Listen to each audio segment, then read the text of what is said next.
Hello বন্ধুরা, কেমন আছো তোমরা সবাই? আশা করি তোমরা সবাই ভালো আছো, আমিও ভালো আছি। আমি দু একদিন থেকে ব্লগ দিতে পারছি না, আমি খুবই ব্যস্ত। কাল যখন মেয়েদের স্কুলে গেলাম, ওদের একটা প্রোগ্রামের জন্য মিস বলল কি হলুদ শাড়ি আর লাল পাড় লাগবে, আর তাও দুটো লাগবে। তাই গেলাম আমি কিনতে। আর গিয়ে দেখো, তোমরা এই শাড়িগুলোর সাথে অনেকেই পরিচিত, যে শাড়িগুলো কেমন তোমরা জানো, কিন্তু গিয়ে দেখলাম রিডাকশন সেল চলছে। তাই ওদের জন্য তো দুটো আমি নিলামই, হলুদে লালে, দেখতেই পারছো। আর দামটা এত রিজনেবল ছিল, এত মানে সুন্দর দাম, মানে সস্তায়। তাই আমি ভাবলাম দেখি তো লাল পাড় সাদা শাড়ি পাওয়া যায় নাকি।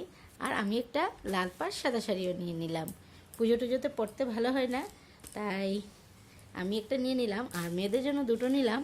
এগুলো রিডাকশন সেলে ছিল। এমনিতে তোমরা শাড়িগুলো অনেকবারই দেখেছো, কিন্তু রিডাকশন সেলে মানে এগুলোর দাম কতটুকু হতে পারে তোমরা আমাকে একটু কমেন্ট করে জানিও।